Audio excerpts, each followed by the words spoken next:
Hello student, तो पिछले video में करंट इलेक्ट्रिसिटी में कौन कौन से टॉपिक पढ़ने हैं इसके बारे में हम लोग डिस्कस कर लिए थे।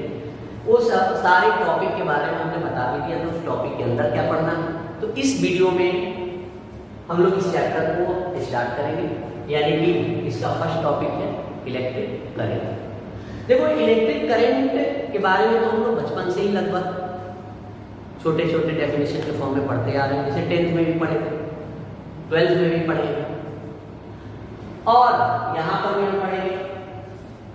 ठीक है, तो इलेक्ट्रिक करंट जनरली ये आप समझो कि कोई भी चार्ज जब मूव कर रहा है और उसका किसी भी कंडक्टर में हम लोग उस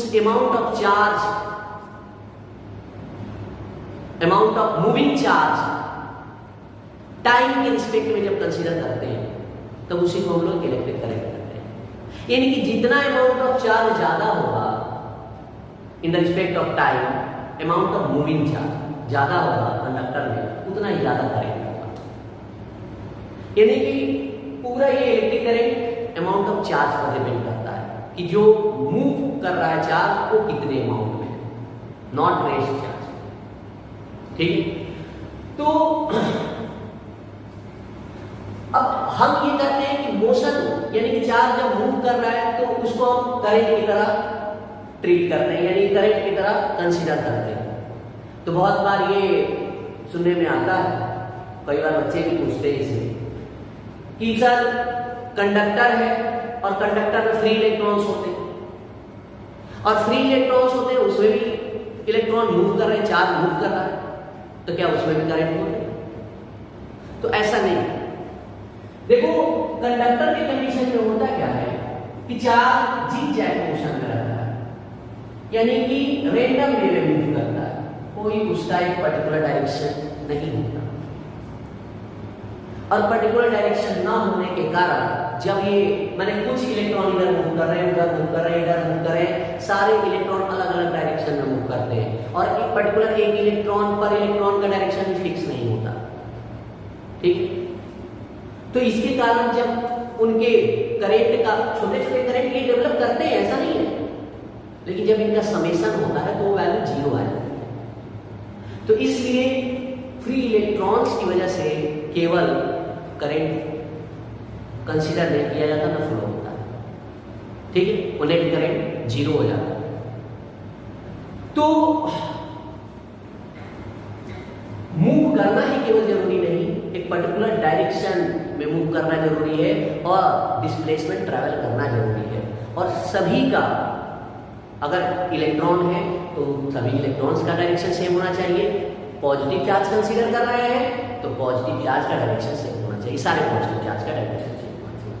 ठीक, तो जैसे ये समझिए कि कोई ये कंडक्टर है, ये कंडक्टर हमने कंसीडर करेंगे और इस कंडक्टर को हमने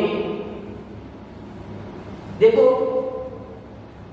जैसे 2 कंटेनर हो गया, ठीक, और 2 कंटेनर हो गया, एक को खाली कर दीजिए, एक को भरा रख दीजिए।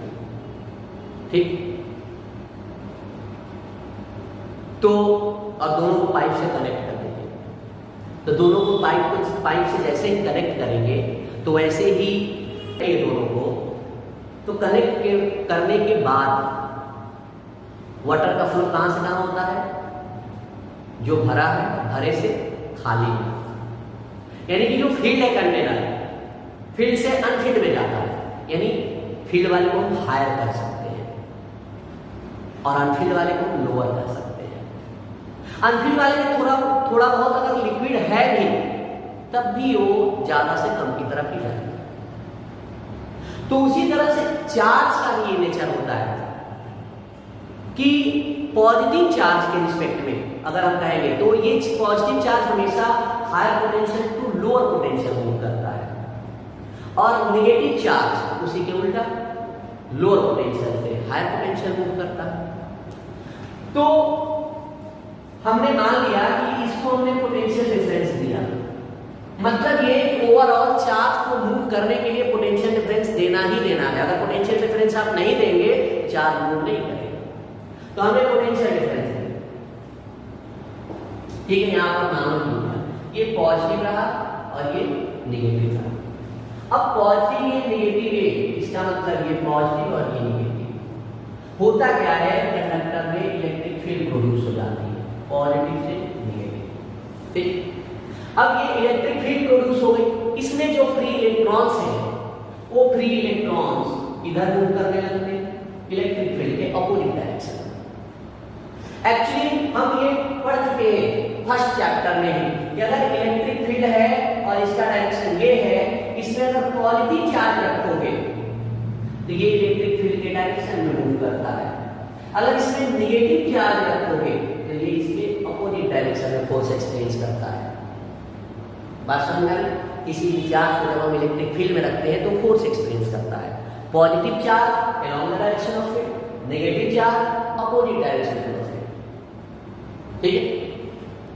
अब देखो तो यहां पर जैसे ही हमने इसको कनेक्ट किया, इलेक्ट्रिक फील्ड का डायरेक्शन ये है, इसका मतलब इलेक्ट्रॉन इधर मूव करने लगा और इलेक्ट्रॉन सारे जो जिगजैग मोशन में थे वो सारे इलेक्ट्रॉन अलाइन हो गए, अलाइन हो गए, यानी कि वो इस साइड से, ये बी साइड से ए साइड की तरफ सारे इलेक्ट्रॉन मूव करने लगे। ऐसा नहीं था कि कोई इलेक्ट्रॉन ए से बी तक जा रहा था, नहीं, सभी बी से ए आने लगे, ठीक, यानी कि जो भी मूव कर रहे थे वो सब के सब ए से बी से ए आने लगे।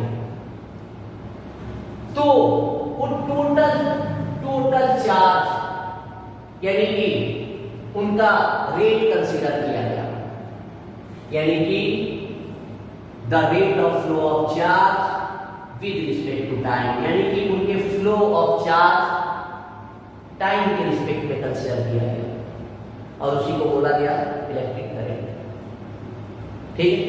तो the rate of flow of charge with respect to time is called electric current, ठीक। इंस्टेंटेनियस वाला यानी कि ये आप लिख सकते हैं the rate of flow of charge with respect to time is called electric current, ठीक। अब इंस्टेंटेनियस वैल्यू अगर कोई पूछे पर्टिकुलर टाइम पर जो हम करंट रीड करते हैं उसी को हम लोग इंस्टेंटेनियस वैल्यू कहते हैं। एवरेज करंट क्या होगा? एवरेज करंट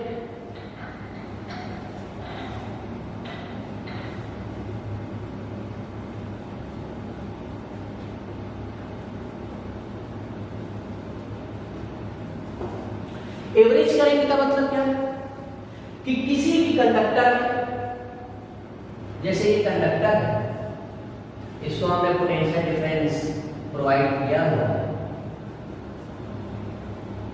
इलेक्ट्रिक फील्ड इधर, तो जितने भी चार्ज हैं ये टोटल चार्ज इस पर्टिकुलर क्रॉस सेक्शनल एरिया से पास हो रहे हैं, ठीक। तो total charge upon total time, यानी कि जिस टाइम पे वो पास हो रहे हो, मूव कर रहे हो, फ्लो कर रहे हो, तो एवरेज करंट का मतलब हम क्या कर सकते हैं, it is defined as the ratio of flow of total charge upon total time, flow of total charge to the total time, ठीक है। यानी कि I average delta Q upon delta T, इसको हम लोग आई एवरेज को Q upon T के नाम से लिखते हैं, डायरेक्ट ऐसे भी लिख सकते हैं, यानी कि total flow of charge per unit time, total flow of charge per unit time, इसको आप एवरेज करें, ऐसे कर सकते हैं, ठीक है। तो ये एवरेज करंट हो गया। अब देखो इसका यूनिट क्या होता है, तो unit of current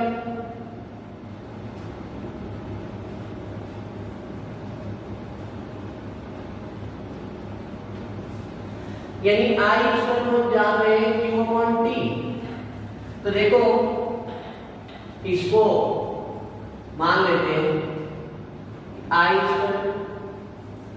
1 ampere Q equal 1 Coulomb, T equal 1 second, तो क्या हो जाएगा 1 ampere equal 1 Coulomb upon 1 second, 1 Coulomb upon 1 second, यानी 1 एम्पियर इक्वल टू कूलॉम पर सेकेंड। एम्पियर को हम लोग कूलॉम पर सेकेंड कह सकते हैं, ठीक है। ये साइड में इसका क्या होता है एम्पियर, ये क्या होता है एसआई, ठीक है। तो अच्छा एक चीज और इससे रिलेटेड, जैसे कंडक्टर के अंदर जो रेंडमली, यानी कि जैसे कंडक्टर है, कंडक्टर के अंदर रैंडम वे में जो इलेक्ट्रॉन मूव करते हैं, फ्रीली मूव करते हैं, ठीक है, तो उनकी स्पीड क्या होती है, ऐसे स्टार्ट करने चाहिए,